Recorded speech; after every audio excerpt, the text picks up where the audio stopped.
Midfield. Lammens was not a new name on United's radar. They were first linked with him last season and spoke to Royal Antwerp earlier in the summer. The Belgian was keen to make the move from that point. It was the middle of last week when negotiations began between the clubs again and the deal was put in place that was activated on Monday morning.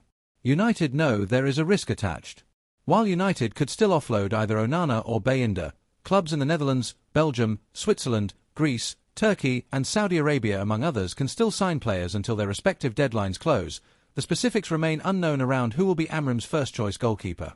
Aside from the data, Lammens has strong recommendations. Thibaut Courtois, one of Belgium's greatest keepers, rates him highly. So too Simon Mignolet, a former teammate at Club Brugge. His shot-stopping is his biggest quality, says HLN.bis Royal Antwerp reporter Axel Brizart. He made some great saves and has great reflexes on the line. He is very proactive and likes to come for the ball. He has great feet and his passing is a really big weapon for any team looking to put some tempo into their play. Sesko has been eased into life at Old Trafford with a couple of substitute appearances in the Premier League to go with his 90-minute outing at Grimsby in the EFL Cup that left him with severe cramp at the final whistle. Amrim cannot do the same with Lammens. Because of that shock defeat at Blundell Park, United will not play a cup match until January. Their next game is at Manchester City on the 14th of September. Is it conceivable Amrim could give a debut to someone so inexperienced in such a big game? The Belgian impresses when looking at the data, but it is important to assess his strengths and weaknesses holistically. Standing at 6 feet 4 inches tall, the 23-year-old has an imposing frame and is primarily a shot stopper. He made the most saves of any keeper in Europe's top 10 leagues last season, 173, and at an 80% save percentage. He was second only to Anderlecht's Colin Koesmans for goals prevented last season too.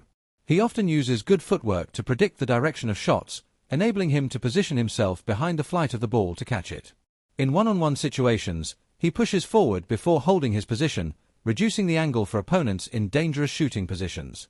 This makes him susceptible to conceding from quickly taken shots, but his approach is fairly successful in smothering chances, especially given how wide he spreads himself and the use of his feet to make saves. His crosses stop percentage, 13.2%, is the best in Europe over the last year. However, watching his work at crosses and corners poses a few questions. Lammens is eager in trying to claim the ball aerially. This ensures he catches a large number of them when they're floated high and in uncontested situations. In being proactive, he ends up stepping out in situations where he is less likely to win the ball, leading to scrambles at corners. This is something he'll need to find a balance with. His confidence and proactivity are positive signs. His reflex saves and ability to reduce the opponent's shooting angles in one-on-one scenarios should aid Amrim's men too. His on-ball quality, however, is relatively untested given the Belgian opposition faced don't press as intensely as the forwards in the Premier League. Lammens ups to play long under pressure and places it in general areas his teammates are in. His short passing is generally safe but not a standout quality at present.